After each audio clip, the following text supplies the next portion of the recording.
This movie was about acceptance. There is no intent behind the word. And that's what gives the word power outside of people, other people giving the word power. And I long for a day where it has no power. What's been gotten wrong here is you're not secretly thinking those words, but you lose the lid off of them. That's not what's happening. It's that you don't think that. Those aren't your words. Those aren't your thoughts. And that's why Jamie Foxx and Wendell Pierce, maybe they should be ashamed. Me giving an apology because I made an incorrect statement, which is not going to erase or invalidate my legitimate reaction to how the public reacts, to the public trying to erase our lived experiences because he has Tourette. Nobody's trying to erase your lived experience. What a load of baloney. Earlier this week, a well-known activist and campaigner shocked crowds with an outburst which has been furiously derided as racially offensive. I'm not trying to impress you. I'm just trying to impress upon you. I'm like you. I'm no better than you. I'm a 960 SAT guy. and I'm not trying to offend anyone, trying to act all there if you got 940. But literally a 960 SAT guy. I cannot, you've never seen me read a speech because I cannot read a speech. Well, that was California Governor and presidential hopeful Gavin Newsom, who's accused of telling a primarily black audience that he's relatable because he too can't read. Well, more on him later. But I was, of course, really talking about this. Delroy and I are delighted to be presenting the first BAFTA of the night for a vital part of movie making. Well, John Davidson was at the BAFTAs in honour of the exceptional movie I Swear, which is a dramatisation of his life with Tourette Syndrome.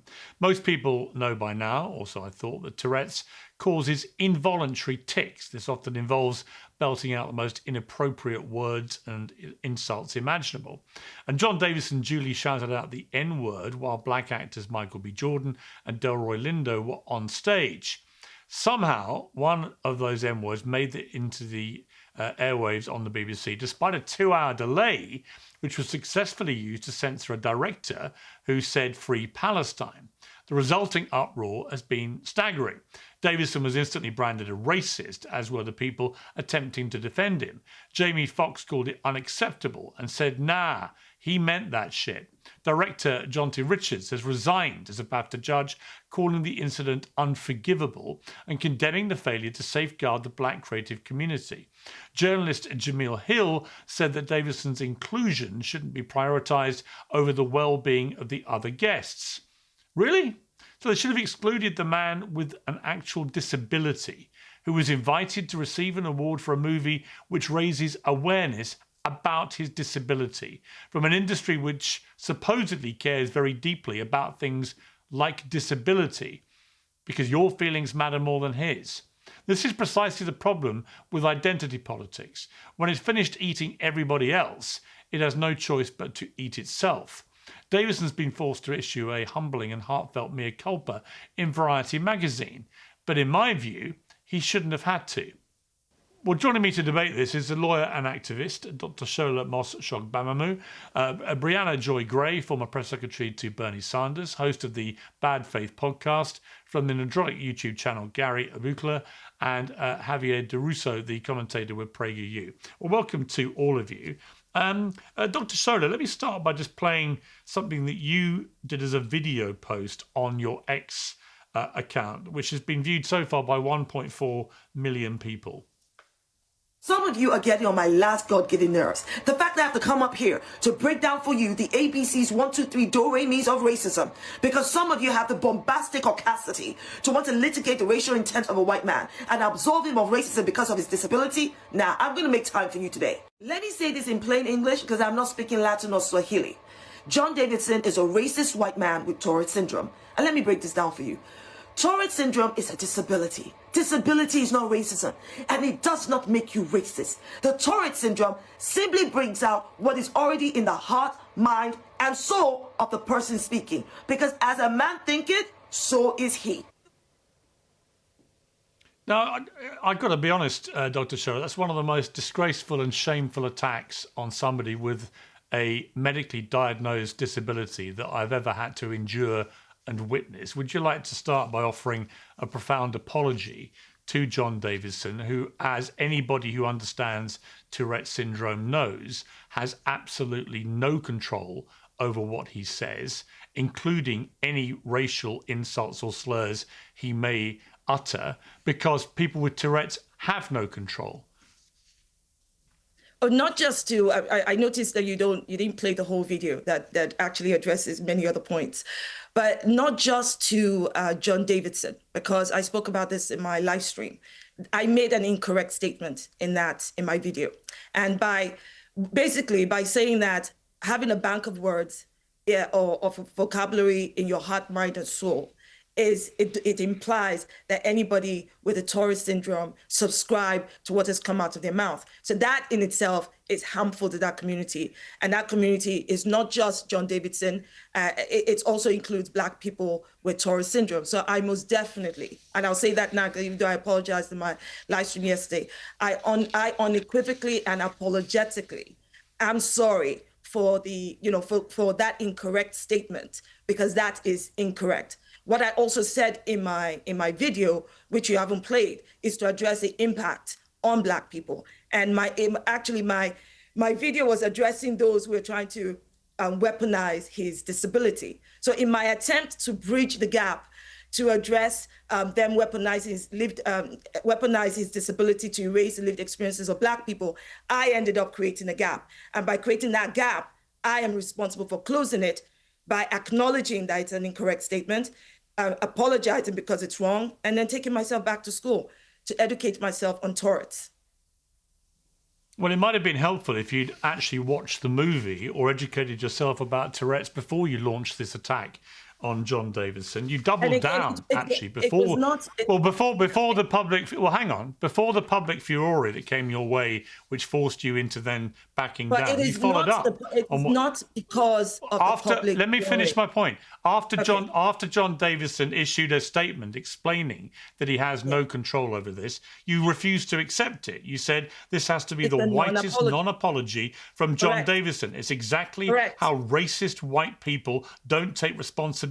Yes. Can we talk about it, or is that ableist? He shouldn't be apologizing for his disability, so why is sorry the hardest thing to say for the impact of his words? So you carried on calling him a racist, even when he explained to you and to everyone who was calling them that actually he has no control over what he says. You continued to call this man, who has suffered his entire life from people stereotyping him in this manner, and I appreciate you continued to brand him a racist. I appreciate you advocating for him. But if you take the time to listen and watch my videos on everything else I've said, I've explained quite frankly that I understand that Tourette syndrome, how Tourette syndrome works in terms of the fact that the words come out involuntarily.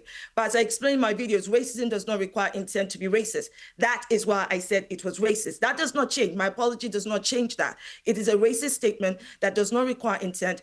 Tourette syndrome, what it does is it explains how it happens, doesn't justify why it happens, because impact is what defines it. So when I talked about what was being paraded as his apology, I don't think he called it an apology, but the newspapers and those with big platforms were calling it an apology. And I said, no, that is not an apology.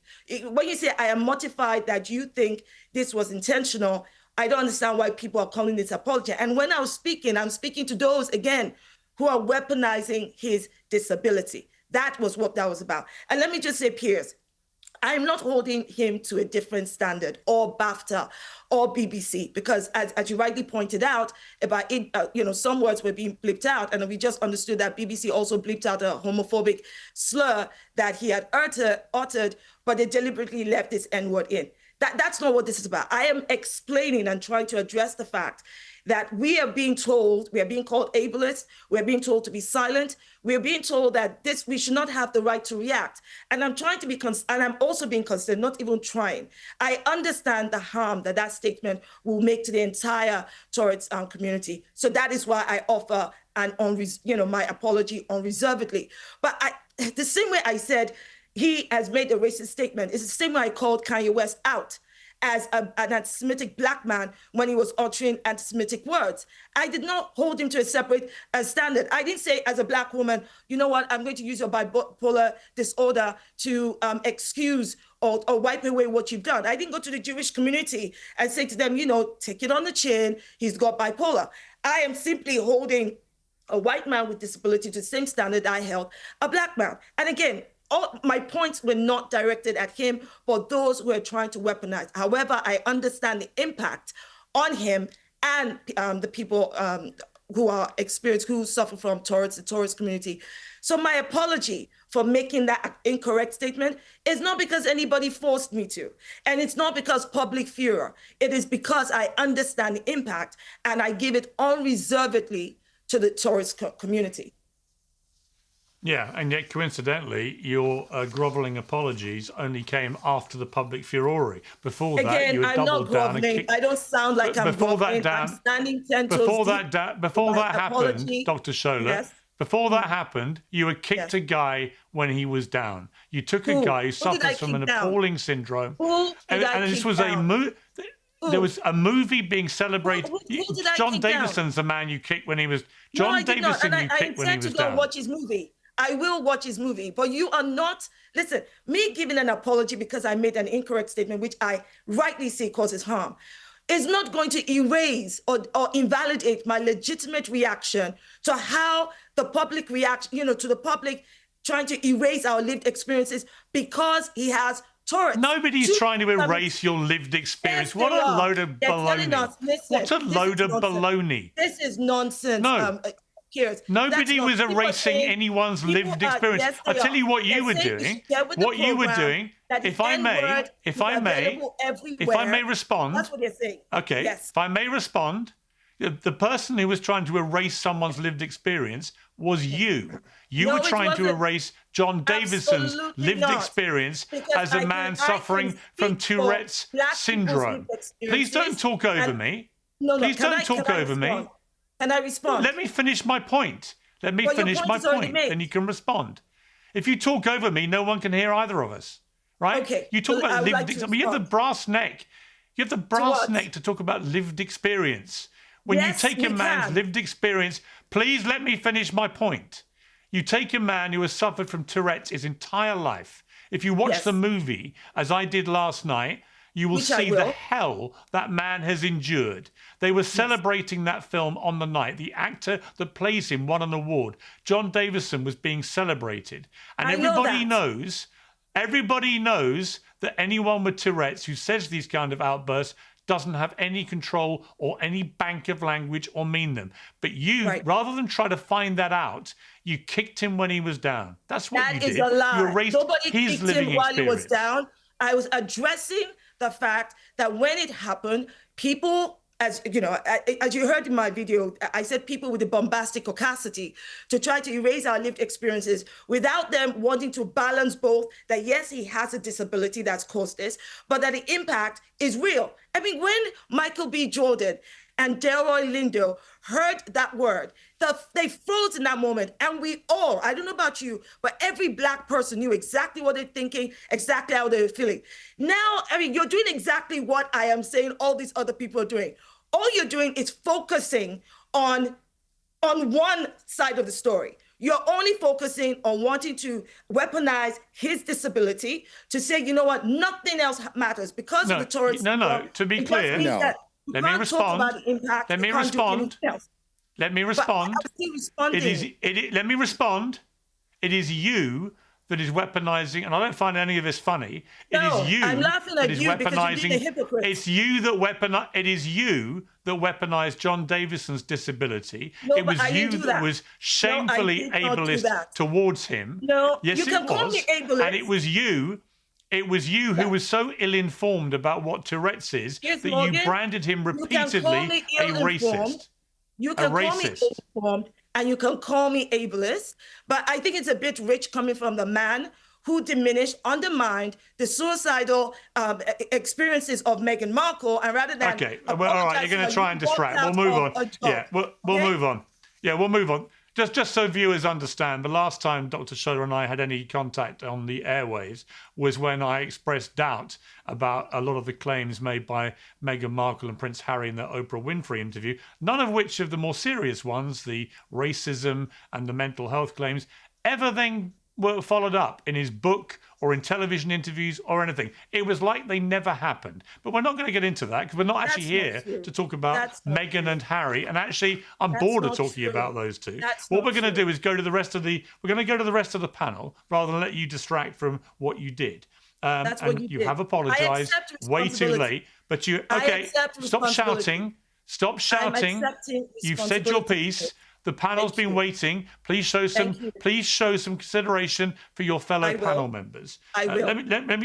Let me bring in Nerdrotic's Gary Buechler. Nerdrotic, I was appalled by what Jamie Foxx said about this. And look, there are other strands to this story, like the BBC's culpability in inexplicably not cutting this from what they put out on the air 2 hours later when they were cutting out comments like Free Palestine. It's unbelievable to me they didn't cut out somebody using the N-word, albeit completely inadvertently because they have no control. But that is a BBC cock-up of epic proportions.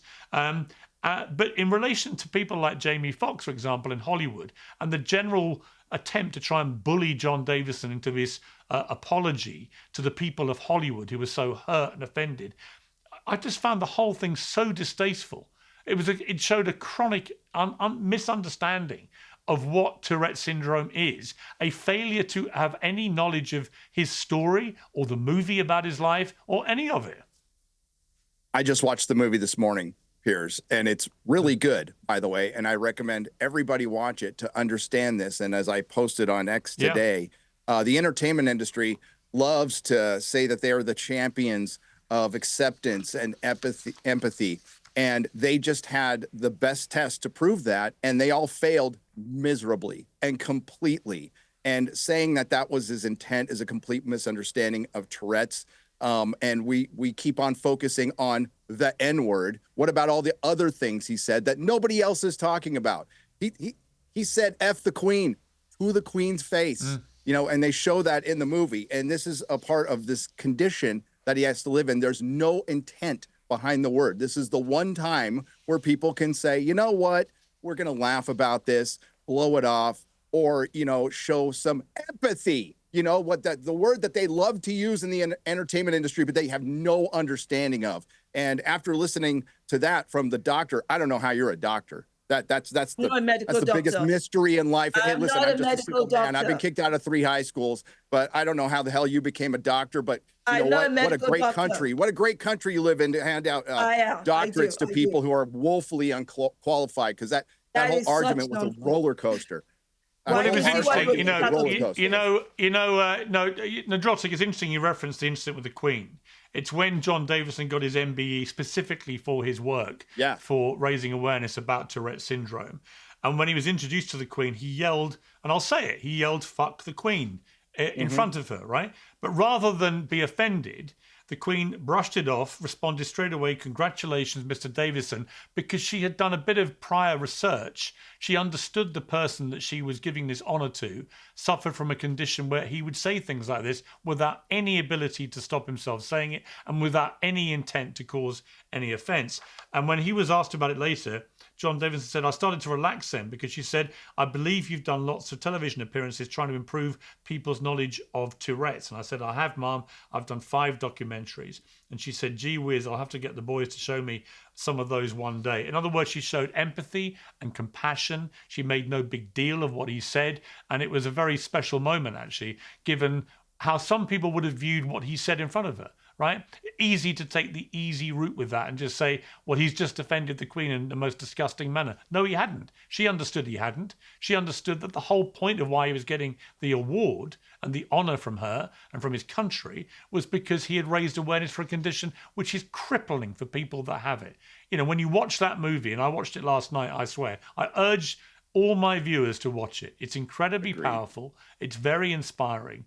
And if you think that anybody with Tourette syndrome I would say in their right mind, but they're not really in their right mind in the moment they have the tics. But if you think that anyone would deliberately do that if they didn't have a condition which made them do it, you are completely delusional. I want to play a clip before I come to the other two panelists.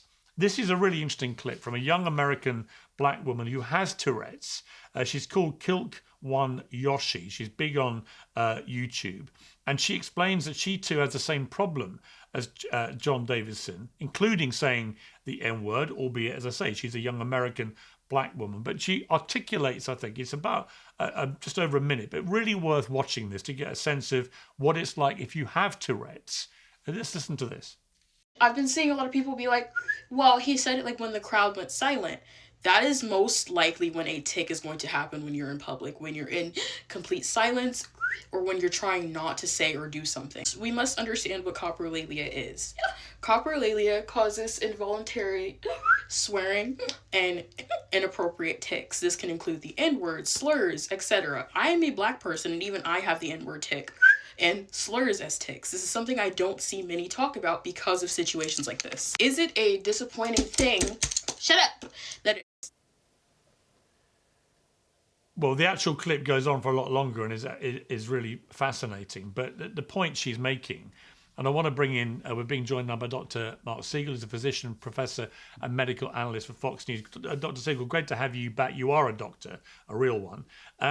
This whole issue of Tourette's syndrome, it can manifest in various different ways. You can have simple tics, which is brief repetitive movements or sounds involving a few muscle groups, eye blinking, throat clearing.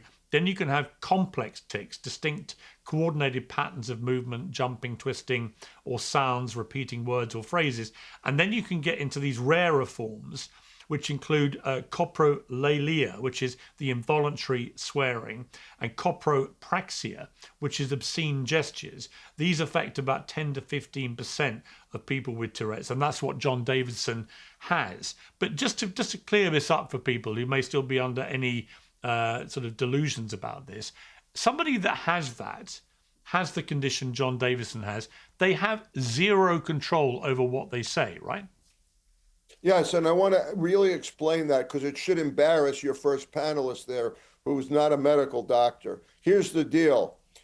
It's a spectrum disease, meaning there's all types from very mild to very severe. John Davidson has very severe. He was licking lampposts when he was 9 years old. You mean he loved lampposts and was secretly wanting and desiring to lick those lampposts or spit food at his family that caused his father to leave the family? It's not that. It's that as a severe form of Tourette's. And hooray for John Davidson raising awareness for 300,000 kids or adults in the UK that have this condition, the overall Tourette's, mild to severe, because they get ostracized, because they get stigmatized. The coprolalia that you're talking about, Piers, that's the key here. And that's why Jamie Foxx and Wendell Pierce, maybe they should be ashamed, because what coprolalia means, it involves the limbic system of the brain, which, yes, I studied. It involves dopamine, which I studied, and serotonin, which I studied. And it's a neurological condition when you have coprolalia where it's not only that you lose control. What's been gotten wrong here is you're not secretly thinking those words, but you lose the lid off of them. That's not what's happening. It's that you don't think that. Those aren't your words. Those aren't your thoughts. Those aren't what's behind it. You're not secretly wanting to curse someone and they took the lid off of the pot so the curse spews out. It's that the thoughts have nothing to do with what actually is behind it. And the idea that people would say that shows that they're misinformed. And the fact that that gets propagated is what causes the stigma that he's doing this movie about in the first place. He has no control, A, and he's not thinking those things. They're socially inappropriate terms and expressions and curses that are not what his thoughts are thinking. It's what his brain is spewing out. Yeah, that's absolutely crucial to this debate because, you know, these people like Jamie Foxx seem to have got it into their heads that he must be a closet racist. Otherwise, he would never say these things. It's such a stupid failure to understand what the condition is. And it comes from people in Hollywood who never stop preaching about the need to, they constantly preach identity politics. They're constantly telling us we've got to be more empathetic, more compassionate. They virtue signal about everything left, right, and center. But here you have somebody who is the subject of a big new movie specifically about a condition, which makes it crystal clear about what the issues are. And yet none of them appear to have watched it. None of them appear to care. And they're quite happy to go public and spray gun this guy in a really dark moment for him where he knows how big a deal this was. He'll have been really, as we know from his statements, really suffering since about what's happened here. And rather than, calm things down and show him empathy and compassion, Hollywood's lined up to kick him. Isn't it ironic that his very first film in 1989 with BBC was called John's Not Mad? That's the point. Yes. He's sounding mad, but he's not really mad. We all have those words in our vocabulary. His brain is choosing one that he doesn't intend to say or is not even thinking. We need to have compassion and empathy for this man, because you know what? 4 times more likely for people to commit suicide with Tourette's. You should be ashamed on the panel for not knowing that 50% of Tourette's adults are thinking of suicide. And that's why they need our compassion, our empathy, and our understanding, and not spewing pseudoscience. Yeah, well, you referenced this John's Not Mad documentary. It was from 1988, so we're talking 38 years ago. So this guy's been in the public eye ever since. The cameras followed him around when he was young. Let's take a look at a little clip from that BBC documentary. I like that. But if you didn't know about John, what would you think as he passed you in the street? Hey, fuck!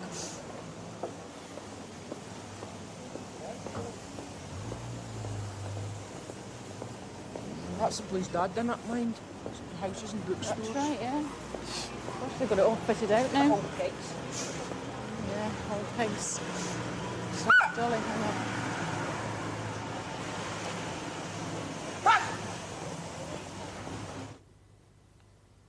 It feels like, I think, it's hard to explain. When I feel I'm going to say it, I try and stop myself, but it just feels as if I have to say it. It's like somebody's forcing it out of me. So, Briahna Joy Gray, let me come to you on this. I mean, what is your view, now that we know all the facts about this, what is your view of it? Well, for one, I think the reason that this movie came out and why it's important is because a lot of people don't know exactly what Tourette is all about and why people are making the exclamations that they're actually making. So I appreciate the gracious apology of the guest that got the facts wrong. And I expect that a lot of the other folks in Hollywood who might have rushed to the judgment that this man had some control over the epithets that he used was wrong. But in some respects, I think the bigger story and the focus here shouldn't be about random people who don't really know very much about Tourette's, which again is why this movie is valuable in the first place, to help people to understand the ailment better, the disability better. But the response of BAFTA and how they selectively chose which kinds of remarks were appropriate to edit out of the delayed broadcast and which were appropriate to include. The fellow panelist here, Nerdrotic, mentioned earlier that why aren't we talking about the other exclamations? Why aren't we talking about the homophobic exclamations, et cetera? I think that's a good question. And part of the answer to that is because those were edited out. BAFTA decided that those were offensive to people, that the viewing audience should not be privy to those. And moreover, edited out not just exhortations from the audience, but the intentional reference to freeing Palestine in a speech by someone who was being rewarded for their work and honored and respected that night, because that was too sensitive, ostensibly, I presume, to certain viewers, not because they're in a protected class or have an identity, but because they support Zionism as an ideology. So BAFTA is an organization with a great deal of power here, as opposed to Jamie Foxx or random people who I agree, obviously don't know very much about Tourette's, or they wouldn't have said what they said. But why is it that the same care that was given to the LGBT community or any others that might have been offended that night was not extended to Michael B. Jordan and Delroy Lindo? And specifically, to go to Dr. Shola's point, at what point are we going to take any time in this conversation to ask what BAFTA owed to the presenters, including the 2 Black presenters, to protect them and to honor their dignity as they stood there at the podium that night and tried to do their jobs? So that's an interesting point. I know Michael B. Jordan a bit, and he's a really good guy. I think he's a great actor. I've got a lot of admiration for him, and I think the way they conducted themselves in the moment was exemplary. They didn't get thrown off by it. They didn't say anything about it. They just let it ride. My question would be for BAFTA: did all the presenters and hosts that night on stage, were they told that John Davidson would be in the audience and may say stuff which would be very inflammatory, very abusive, very offensive, because he couldn't help himself? It's baffling to me if that conversation didn't take place. And then if they were told, then there's no reason why any of them should have been offended. The point you make about the BBC is entirely correct. It is inexplicable to me the BBC allowed that to be broadcast. I watched the broadcast knowing it was 2 hours after it had happened. And for that to still be in there when they clearly had the ability to remove things, because they removed the stuff that you referenced earlier, is just inexplicable. And frankly, heads should roll at the BBC, who've been having a terrible run as it is. But heads should roll about that decision making because it was crass and stupid. But, when it comes to apologies, I do not understand, and let me bring Xaviaer DuRousseau in here. I don't understand why John Davidson has been bullied into making apologies, when it seems to me the people that should be making apologies, Dr. Shola, who has, to her credit, made an apology, a fulsome one now, but Jamie Foxx hasn't yet. And he's a massive movie star. Again, someone I rate as an actor, rate as a person. I was appalled by what he said. And to date, no pressure on him to apologise. I think he owes it to John Davidson to say, I'm sorry, I didn't know what Tourette Syndrome is. I now understand that it doesn't mean you have racist intent if you blurt out racist epithets and insults and slurs. And he should apologise. In other words, the bullying that's going on against John Davidson should be transferred to those who simply didn't understand his condition. I feel like BBC really should be taking a lot of this responsibility for the fact that they did not edit this out. And like you guys said, they had 2 hours to address that. And I got to say, watching progressives debate whether they're going to defend ableism or racism has been one of the highlights of my year. And when it comes to John Davidson, I don't think he's racist. And obviously, knowing and understanding Tourette Syndrome, it is unfortunate that he has to deal with this condition and that this is something that is regular for him. I respect the fact that he is out there raising awareness for Tourette Syndrome, but he also needs to have some self-awareness. If your impulses are to the point that you cannot stop yourself from screaming the hard R N-word out on live television, then you might not be meant for the room, sis, because not everybody needs to be uncomfortable and have to sit there and be subject to these outbursts, these racist outbursts, or racist sounding outbursts, I should say, just because we are trying to support that he is putting this documentary out. So I think it's a stretch to sit here and condemn John Davidson, but I do think that John Davidson should not have been in the room in the first place if we were going to run into these situations and if BBC was not going to do any kind of... But that's okay. But Javier, you're saying they should segregate. Honestly, he is screaming racist outbursts in the room. Okay. You're literally saying remove the disabled guy about whom the movie was made because people cannot get their heads around what Tourette Syndrome is. It's ridiculous. Was it possible to simply see him? Well, I don't think that everybody in the room microphones? should have to sit there and listen to that. I think safeguards should have been Actually, you know what? Actually, people, please don't all talk. Please, I'm talking to Xavier at the moment. Xavier, surely the whole point is they should. To understand the hell of Tourette Syndrome, actually, sometimes you have to listen to uncomfortable things. Right? When I watch the movie, it's very uncomfortable in parts. He says very uncomfortable, very offensive things repeatedly. Right? But then you begin to realize quite quickly he has no control over any of this, and nothing to do with it indicates his real state of mind.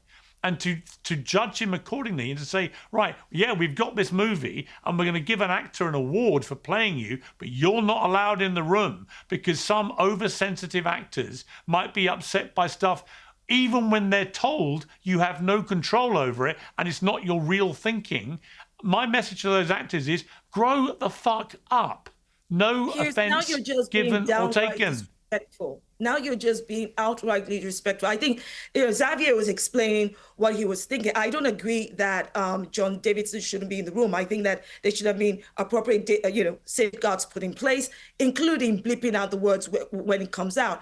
But for you to say that Black actors should grow the F up, for you to use those dismissive words, that's exactly why I came out so angry when I saw all the comments to address the bombastic sarcastic of people like you that would say it is okay for Black people to just deal with it because he has Tourette syndrome, which only explains how it happens. It doesn't justify why it happens. And racism does not require intent to be racist. So while I accept that my ignorance in that moment harmed the community, both, Black, brown, and white who have Tourette's, and that is not my intention. And my intention is irrelevant because the impact is real. So I take responsibility for that.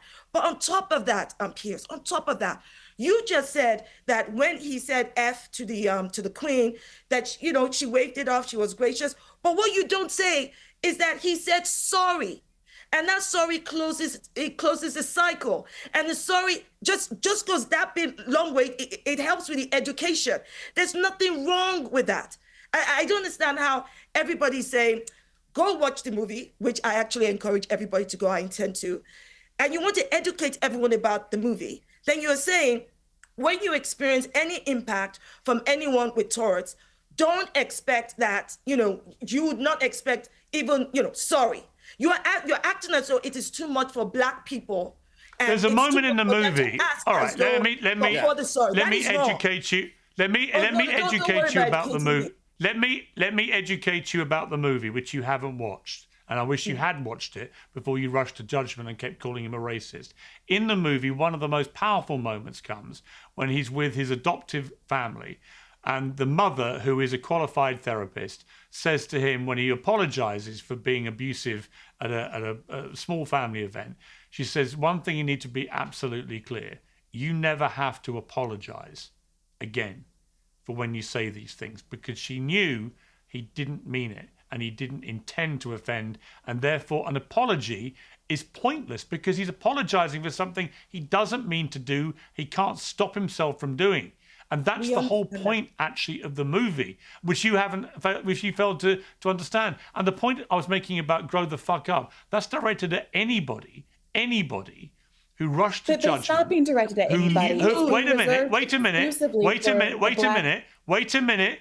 Let me finish my point.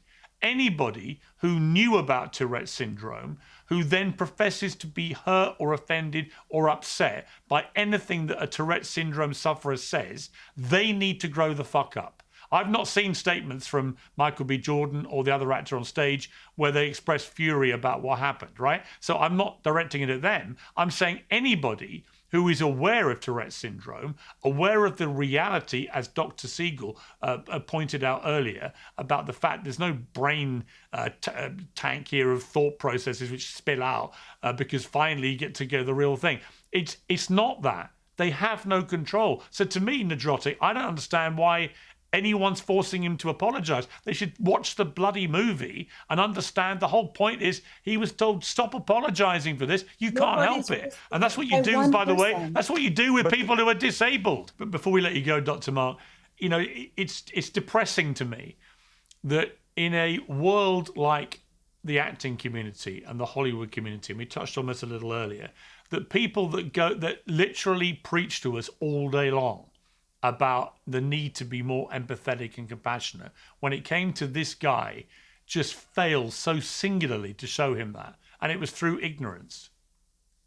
I think that's a really profound point. I agree with several points that were made recently, by the way. I think BBC needs to be held to task. They told Davidson they were going to edit out this, in advance. I think the point that was made that the audience should have been, and the actors should have been informed in advance about it. But let me tell you what it's like inside an emergency room. People are screaming in pain Can you imagine somebody coming up to them, Piers, and saying, no pain screaming allowed here? I mean, this is a manifestation of the man's disease, and the movie is about that.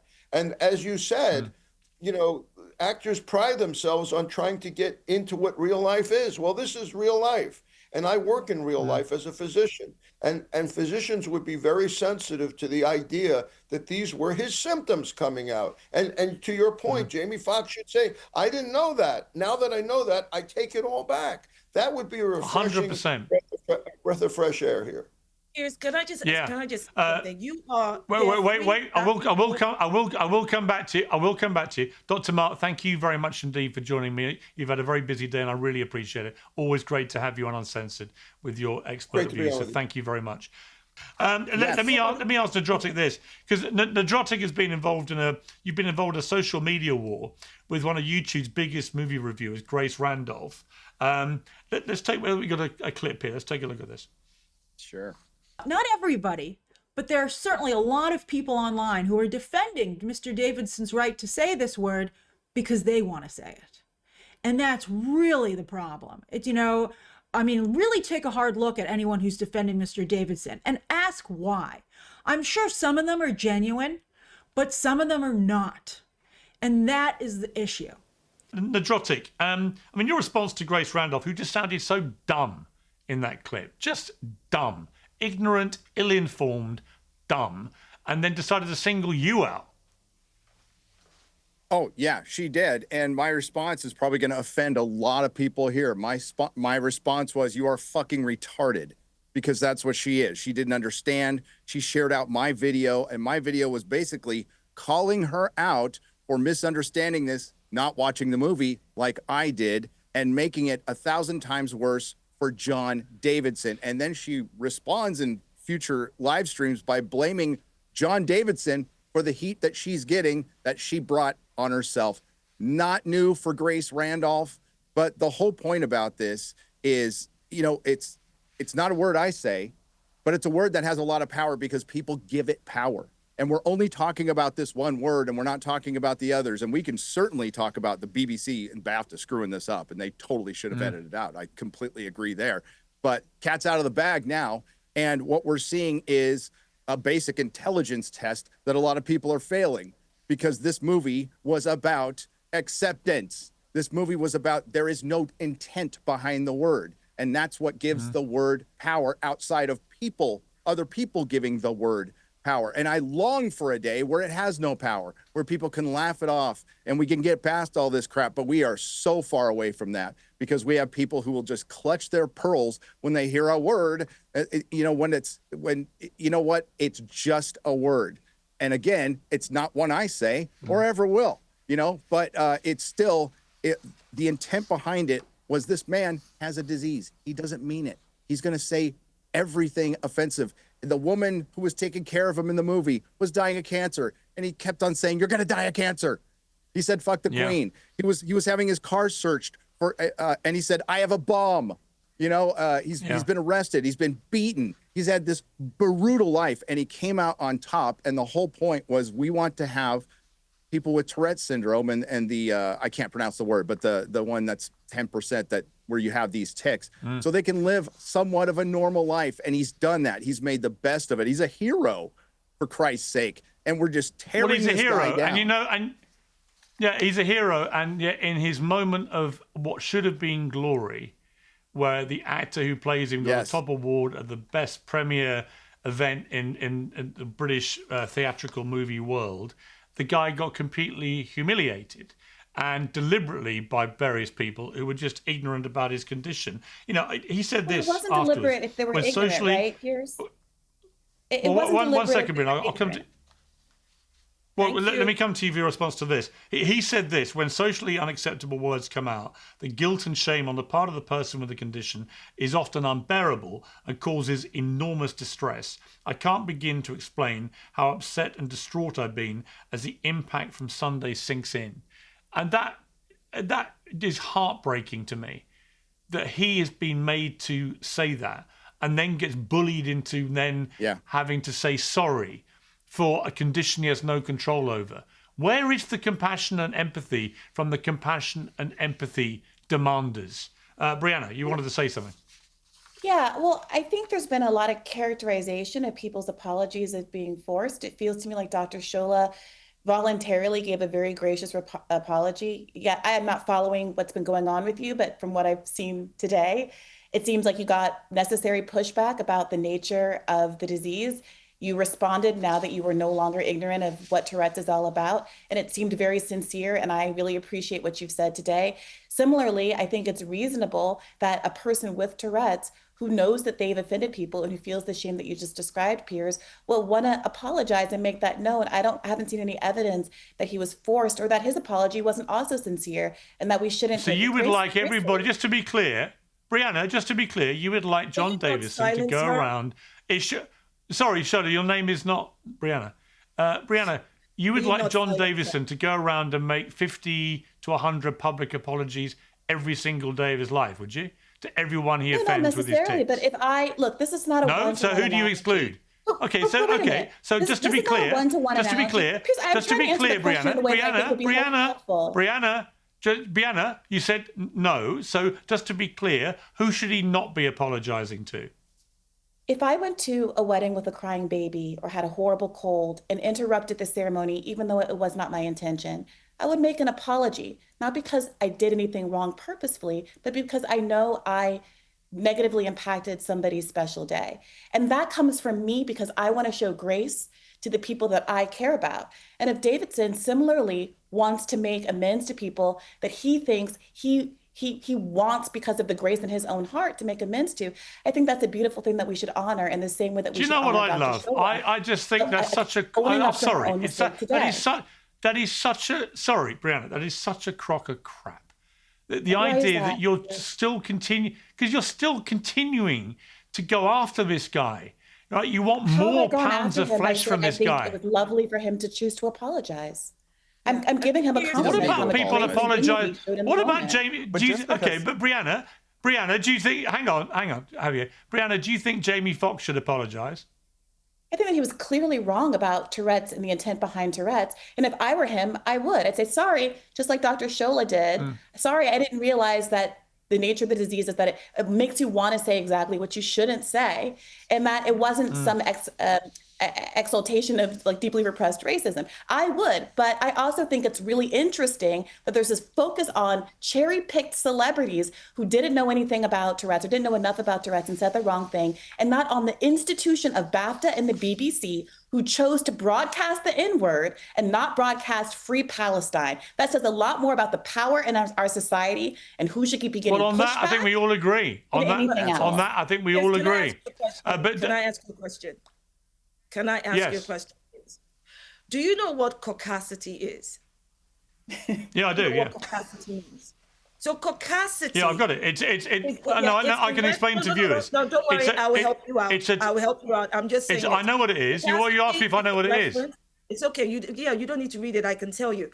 Caucasity is a reference of to the bold, shameless, entitled arrogance of white people displaying white privilege and racism to Black and brown people. You know what, Piers? You've just been entirely caucastic to 3 Black people on this stage. You've had the caucasity to not only here we go. I've been caucastic, have I? You might learn something. You've also had the caucasity to say what we are saying is a crock of this, say that we have no right to expect an apology. None of you people. Well, no, you have, and I've got a right to say it's bullshit. You people did not say that to Kanye West when he was being anti-Semitic to Jewish people. None of you held him to the different standard that you're... Actually, I did. I literally did. Let me finish. I literally did. Over me. No, you did not. Well, why are you lying? Why are you lying? I'm not lying. My point is... I literally did that to Kanye West. You are absolutely being disrespectful to the 3 Black people here. Yeah. You're being dismissive and you're being disrespectful to what we explained to you. You're saying you shouldn't expect any apology. Why? Because you wish to center... Let me just explain to you.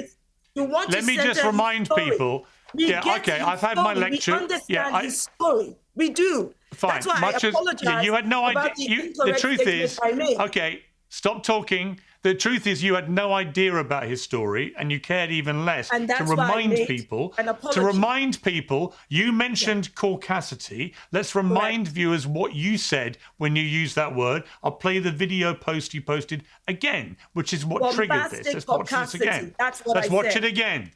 Yes. Let's watch it Some again. of you are getting on my last God-given nerves. The fact that I have to come up here to break down for you the ABCs 1, 2, 3 do-re-mis of racism, because some of you have the bombastic audacity to want to litigate the racial intent of a white man and absolve him of racism because of his disability. Now, I'm going to make time for you today. Let me say this in plain English because I'm not speaking Latin or Swahili. John Davidson is a racist white man with Tourette Syndrome. And let me break this down for you. Tourette Syndrome is a disability. Disability is not racism, and it does not make you racist. The Tourette Syndrome simply brings out what is already in the heart, mind, and soul of the person speaking. Because as a man thinketh, so is he. And I've apologized. Yeah, no, don't start talking, Dr. Shola. Much as I will take lectures from you, I'd rather shoot myself, frankly, because what you did to John Davidson, as I said at the start, was one of the most disgusting attacks on a disabled person I have ever seen. You branded the poor man a racist because you're a race-baiting clown. Anyway, we weren't going to... Okay, whatever. I'm not listening to you. You've exposed yourself for what you are. You're a vile, race-baiting clown. It doesn't change You hear me? the fact that the statement is racist. It doesn't change the fact that black people are impacted by the N-word being said by a white person. We're being impacted. Yeah, and you know what? Tourette's people are impacted when you call them racist.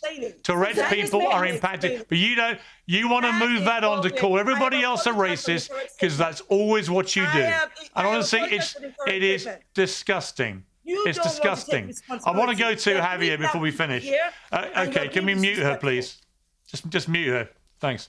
Xaviaer, I want to talk to you just very briefly about the Gavin Newsom thing, because it seemed to me that whichever way you look at it, what Newsom said, and let's take another look at what he said, was just so belittling and patronising to his predominantly black audience. Let's take a listen again. I'm not trying to impress you. I'm just trying to impress upon you. I'm like you. I'm no better than you. You know, I'm a 960 SAT guy. And, you know, and I'm not trying to offend anyone, trying to act all there if you got 940. But literally a 960 SAT guy.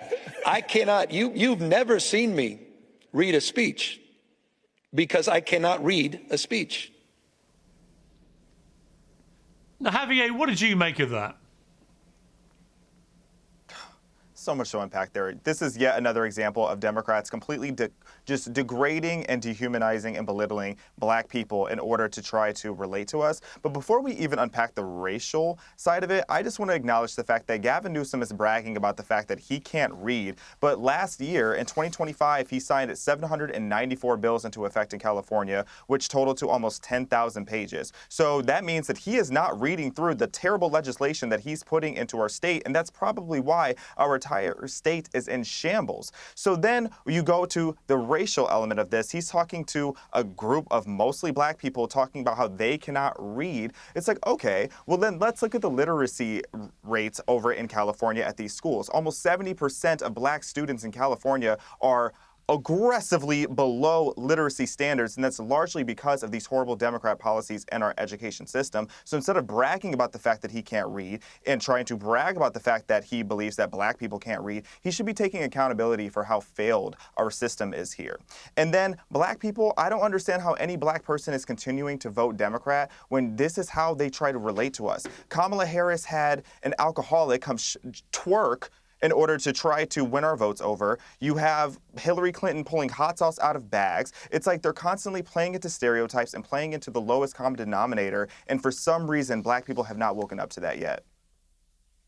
Briahna, I noticed that you posted he really is Biden 2.0. And I've seen quite a few on the left equally angry about what Newsom said. So what was your feeling when you saw that clip? Yeah, I mean, it's very reminiscent of Biden and his gaffe-prone time in front of the public sphere. But I think the point is a couple of things are important to establish here. One, it's not in fact true that he was speaking to a predominantly Black audience. If you look at pictures of the crowd, that is a little bit of spin. Look, there's no love lost between me and Gavin Newsom. I'm politically independent. I think Gavin Newsom is a corporatist who is very attached to the big billionaire families in California that rig our economic system for elites at the expense of everybody else. I think he's a Zionist, and if he is a presidential candidate, will be a warmonger like the rest. That being said, that is what has been represented as what happened here is not in fact what happened here. I do think, however, even though Gavin Newsom wasn't trying to say, I can't read because Black people can't read, I don't think that's what happened. I do think that he deserves criticism, and this is why.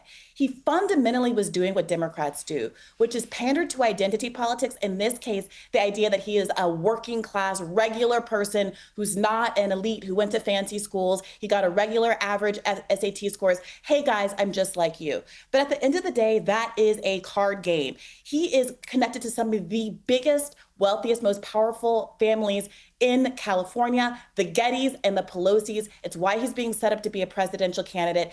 This is a man who's saying, I'm just like you, as he's actively lobbying against a billionaire tax that would tax 5% of wealth of people in California that earn over $1 billion. There are only 200 of those people, yet he's making it his entire personality to obstruct that because one of those billionaires happens to be the godfather of one of his children, his eldest child. That's who Gavin Newsom is. And all of this pandering that he's doing is an effort to make that obscure to the public, and including by relating to folks or thinking that it's going to relate to folks to disclose the fact that he has dyslexia and had a very low SAT score as a consequence. Okay, Nerdrotic, just finally, I mean, Polymarket have a presidential election winner 2028 thing running with a lot of money being put into it. That Newsom is 17% probability of being the next president of the United States. What do you make of that? I think you fled California to avoid him. I did. I wish I could say it's surprising, but it's not, because he should be the easiest candidate to defeat. He was my mayor. He was my lieutenant governor. He was my governor. He survived a recall, and magically with mail-in ballots, he survived that recall. It was total coincidence. It was during COVID. He destroyed my wife's business along with hundreds of thousands of other businesses with his COVID policy while he was at the French Laundry. He spent $1 billion on a train that has gone to absolutely nowhere. The train robberies came back under his administration in Los Angeles. They were robbing trains. It was like the 1800s again. All you have to do is break out his policy, the homeless industrial complex that he helped create in San Francisco and exacerbated throughout the state. My home city of San Diego, one of the most beautiful cities in America, is now just South LA. And this is all under Gavin Newsom. He should be the easiest person to beat. But the saddest part is people are just going to vote for him because he's pretty, and we have a lot of low information voters out there, and because he's not the other side. And they're not going to think about, well, do you want the rest of the country to become California? Because that's exactly what will happen. Yeah. All right, guys, I've got to leave it there. Thank you all very much. I appreciate it. Piers Morgan Uncensored is proudly independent. The only boss around here is me. If you enjoy our show, we ask for only one simple thing. Hit subscribe on YouTube and follow Piers Morgan Uncensored on Spotify and Apple Podcasts. And in return, we will continue our mission to inform, irritate, and entertain. And we'll do it all for free. Independent, uncensored media has never been more critical, and we couldn't do it without you.